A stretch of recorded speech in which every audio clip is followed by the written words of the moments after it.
Hello ಗೆಳೆಯರೇ, ಹಿಂದಿ ಸಿಖು ಎನ್ನೋ ಚಾನೆಲ್ನಲ್ಲಿ ವ್ಯಾಕರಣದೊಂದಿಗೆ spoken Hindi ವಿಡಿಯೋಗೆ ಎಲ್ಲರಿಗೂ ಸುಸ್ವಾಗತ. ಹಿಂದಿನ ವ್ಯಾಕರಣದೊಂದಿಗೆ ಸ್ಪೋಕನ್ ಹಿಂದಿ ವಿಡಿಯೋದಲ್ಲಿ ನಾವು ಭವಿಷ್ಯ ಕಾಲದಲ್ಲಿ ಹಿಂದಿ ವಾಕ್ಯಗಳನ್ನು ರೂಪೀಕರಿಸುವುದು ಹೇಗೆ ಎಂದು ನೋಡಿದೆವು. ಇವತ್ತಿನ ವಿಡಿಯೋದಲ್ಲಿ ನಾವು ಮತ್ತೊಂದು ವಿಷಯವನ್ನು ನೋಡೋಣ. ಅದಕ್ಕೆ ಮುಂಚೆ ನಿಮಗೊಂದು ಪ್ರಶ್ನೆ. ನಾವು ಯಾವಾಗಲೂ ಒಂದೊಂದೇ ವಾಕ್ಯವನ್ನೇ ಮಾತಾಡಿದರೆ ಸಾಕಾಗುತ್ತದೆಯೇ? ಇಲ್ಲವೇ ಇಲ್ಲ. ಹಲವು ಬಾರಿ ಜೋಡಿ ಪದಗಳಿಂದ 2-3 ವಾಕ್ಯಗಳನ್ನು ಜೋಡಿಸಿ ಮಾತಾಡಬೇಕಾಗಿ ಬರುತ್ತದೆ ಅಲ್ಲವೇ? ಹಾಗಾದರೆ ಇವತ್ತಿನ ವಿಡಿಯೋದಲ್ಲಿ ನಾವು ಹಿಂದಿಯಲ್ಲಿ ಕೆಲವು ಜೋಡಿ ಪದಗಳನ್ನು ಹಾಗೂ ಅವುಗಳನ್ನು ವಾಕ್ಯಗಳಲ್ಲಿ ಹೇಗೆ ರೂಪೀಕರಿಸುವುದು ಎಂಬುದನ್ನು ನೋಡೋಣವೇ? ಸೊ ರೆಡಿಯಾಗಿರಿ. ಸಮಯವನ್ನು ವ್ಯರ್ಥ ಮಾಡದೆ ನಾವು ಈಗಲೇ ವಿಡಿಯೋಗೆ ಹೋಗೋಣ. ಈಗ ಈ ವಿಡಿಯೋದಲ್ಲಿ ನಾವು ಹಿಂದಿಯಲ್ಲಿ 2-3 ಜೋಡಿಸುವ ಪದಗಳನ್ನು ಹಾಗೂ ಅವುಗಳನ್ನು ವಾಕ್ಯಗಳಲ್ಲಿ ಹೇಗೆ ರೂಪೀಕರಿಸುವುದು ಎಂಬುದನ್ನು ನೋಡೋಣವೇ? ಕೆಲವು ಸಮಯ ನೀನು ನಾಳೆ ಬರುವೆ ಎಂದು ಹೇಳಿದೆಯಲ್ಲವೇ, ಅವಳು ಹಾಡಿದರೆ ನಾನು ನೋಡುತ್ತೇನೆ ಎಂದೆಲ್ಲ ಮಾತನಾಡಬೇಕಾಗಿ ಬರುತ್ತದೆ ಅಲ್ಲವೇ? ಹಾಗಾದರೆ ಎಂದು, ಎಂದರೆ, ಆಗಿ ಎಂದೆಲ್ಲ ಅರ್ಥ ಕೊಡುವ ಜೋಡಿಸುವ ಪದಗಳನ್ನು ಹಾಗೂ ಅವುಗಳನ್ನು ವಾಕ್ಯದಲ್ಲಿ ಹೇಗೆ ರೂಪೀಕರಿಸುವುದು ಎಂಬುದನ್ನು ನೋಡೋಣ.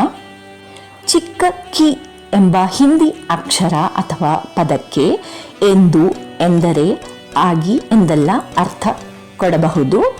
ಇದನ್ನು ಒಂದು ವಾಕ್ಯದ ಮೂಲಕ ತಿಳಿಯೋಣ. ವ್ಯಾಯಾಮ ಆರೋಗ್ಯಕ್ಕೆ ಒಳ್ಳೆಯದು ಎಂದು ಶಿಕ್ಷಕರು ಹೇಳಿದರು.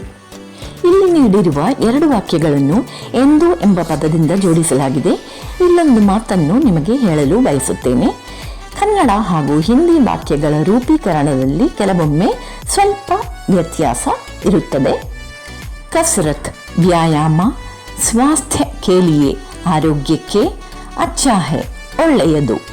ಕಿ ಎಂದು ಯಾರು ಹೇಳಿದರು? ಶಿಕ್ಷಕರು ಹೇಳಿದರು. ಅಧ್ಯಾಪಕ್ ನೇ ಕಹಾ. ಇದನ್ನು ಪೂರ್ತಿಯಾಗಿ ಹೇಳೋಣ.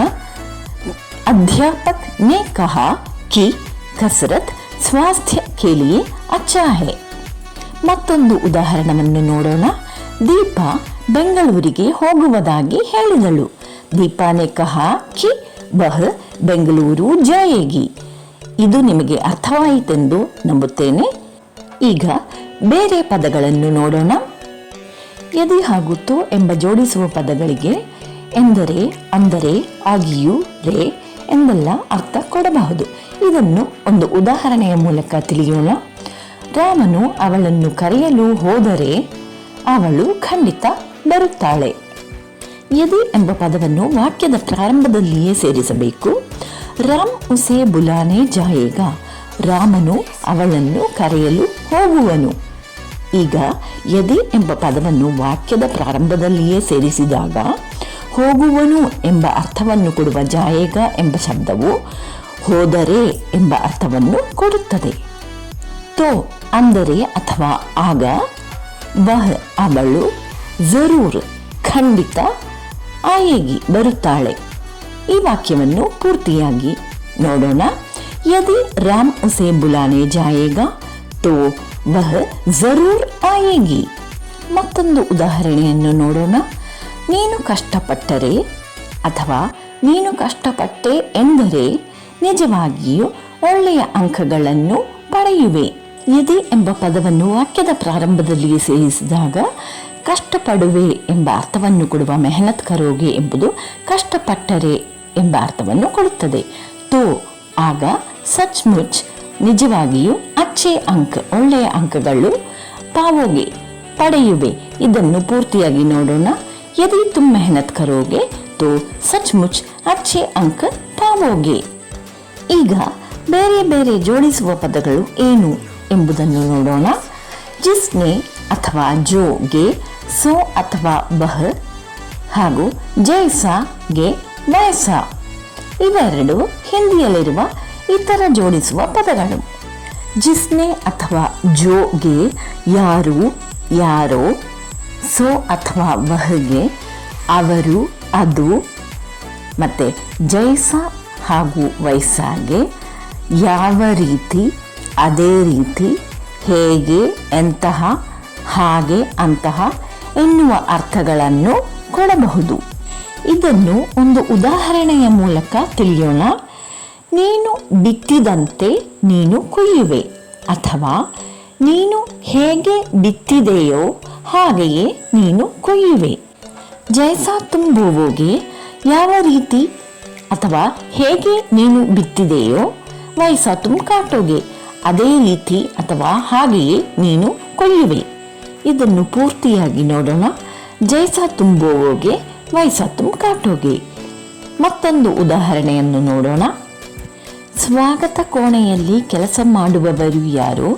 ಅವಳು ನನ್ನ ಸಹೋದರಿ. ಸ್ವಾಗತ ಕೋಣೆ ರಿಸೆಪ್ಷನ್. ಯಾರು?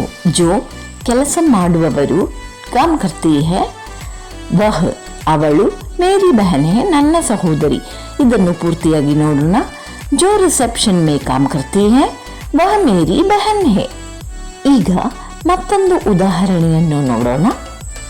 ಯಾರು ನೀಲಿ ಶರ್ಟ್ ಧರಿಸಿರುವರೋ ಅವರು ನನ್ನ ಸಹೋದರ. ಯಾರು? ಜಿಸ್ನೆ ನೀಲಿ ಶರ್ಟ್, ನೀಲಾ ಶರ್ಟ್ ಧರಿಸಿರುವರೋ, ಪಹನಾ ಹೈ. ವಹ ಅವರು, ಮೇರಾ ಭಾಯಿ ಹೈ ನನ್ನ ಸಹೋದರ. ಇದನ್ನು ಪೂರ್ತಿಯಾಗಿ ನೋಡೋಣ. ಜಿಸ್ನೆ ನೀಲಾ ಶರ್ಟ್ ಪಹನಾ ಹೈ ವಹ ಮೇರಾ ಭಾಯಿ ಹೈ. ಇದುವರೆಗೆ ಹಿಂದಿಯಲ್ಲಿರುವ ಕೆಲವು ಜೋಡಿಸುವ ಪದಗಳನ್ನು ಹಾಗೂ ಅವುಗಳನ್ನು ವಾಕ್ಯಗಳಲ್ಲಿ ಹೇಗೆ ಬಳಸುವುದು ಎಂಬುದನ್ನು ನಾವು ನೋಡಿದೆವು.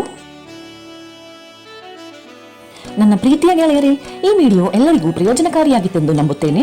ಈ ವಿಡಿಯೋದಲ್ಲಿ ನಾವು ಹಿಂದಿಯಲ್ಲಿ ಕೆಲವು ಜೋಡಿಸುವ ಪದಗಳನ್ನು ಹಾಗೂ ಅವುಗಳನ್ನು ವಾಕ್ಯಗಳಲ್ಲಿ ಹೇಗೆ ರೂಪೀಕರಿಸುವುದು ಎಂಬುದನ್ನು ನೋಡಿದೆವು. ಇಲ್ಲಿ ನಾನು ಒಂದು ಮಾಹಿತಿಯನ್ನು ನಿಮ್ಮೊಂದಿಗೆ ಹಂಚಿಕೊಳ್ಳಲು ಬಯಸುತ್ತೇನೆ. ಹಿಂದಿನ ಪೋಸ್ಟಲ್ಲಿ ಹೇಳಿದ ಹಾಗೆ ನಾವು ದಿನನಿತ್ಯ ಬಳಸುವ ಕೆಲವು ಹಿಂದಿ ಪದಗಳು, ನುಡಿಗಟ್ಟುಗಳು ಹಾಗೂ ವಾಕ್ಯಗಳನ್ನು ಇನ್ನು ಮುಂದೆ ಬರುವ ಎಲ್ಲ ವಿಡಿಯೋಗಳ ಕೊನೆಯಲ್ಲೂ ಸೇರಿಸುವುದರ ಬದಲಾಗಿ ನಿಮಗೆ ಸುಲಭವಾಗಿ ಪ್ರಯೋಜನ ಸಿಗಲೆಂದು ಯೂಟ್ಯೂಬ್ ಶಾರ್ಟ್ಸ್ ಆಗಿಯೇ ನೀಡಲಾಗುತ್ತದೆ. ಒಬ್ಬ ಕ್ರಿಯೇಟರಿನ ಶಕ್ತಿ ಅಥವಾ ಬೆನ್ನೆಲುಬು ಎಂಬುದು ವೀಕ್ಷಕರಾದ ನೀವೇ ಎಂಬುದರಲ್ಲಿ ಯಾವ ಸಂಶಯವೂ ಇಲ್ಲ. ಆದ್ದರಿಂದ ಈ ಚಾನಲ್ಗೆ ಸಬ್ಸ್ಕ್ರೈಬ್ ಮಾಡಿರಿ, ಇದರ ಯಾತ್ರೆಯಲ್ಲಿ ಇದನ್ನು ಸಪೋರ್ಟ್ ಮಾಡಿರಿ, ಇದರಲ್ಲಿ ಬರುವ ವಿಡಿಯೋಸ್ ಅನ್ನು ನೋಡಿರಿ, ಲೈಕ್ ಮತ್ತು ಶೇರ್ ಮಾಡಿರಿ. ಅಷ್ಟೇ ಅಲ್ಲ, ಪ್ರಯೋಜನ ಇರುವ ವಿಡಿಯೋಸ್ ಅನ್ನು ತಯಾರಿಸಲು ಪ್ರಚೋದನೆ ನೀಡುವ ನಿಮ್ಮ ಬೆಲೆ ಬಾಳುವ ಫೀಡ್ಬ್ಯಾಕ್ಸ್ ಅನ್ನು ಮರೆಯದೆ ತಿಳಿಸಿ. ಸೊ ಗೆಳೆಯರೇ, ಹೊಸ ಹೊಸ ಪದಗಳು, ವಾಕ್ಯ ರೂಪೀಕರಣಗಳು, ವ್ಯಾಕರಣಗಳು, ನುಡಿಗಟ್ಟುಗಳನ್ನು ನೋಡಲು ವ್ಯಾಕರಣದೊಂದಿಗೆ ಸ್ಪೋಕನ್ ಹಿಂದಿ ವಿಡಿಯೋಗಾಗಿ ಕಾದಿರಿ. ಅದುವರೆಗೆ ಸಂತೋಷವಾಗಿರಿ, ಎಚ್ಚರಿಕೆಯಿಂದಿರಿ. ಹಿಂದಿ ಸಿಖೋ ಎನ್ನೋ ಚಾನಲಿನ ವ್ಯಾಕರಣದೊಂದಿಗೆ ಸ್ಪೋಕನ್ ಹಿಂದಿ ಎಂಬ ವಿಡಿಯೋದಿಂದ ಸೈನ್ ಅಪ್ ಮಾಡುವುದು ನಿಮ್ಮ ಸೀತಾ ಸುಂದರ್.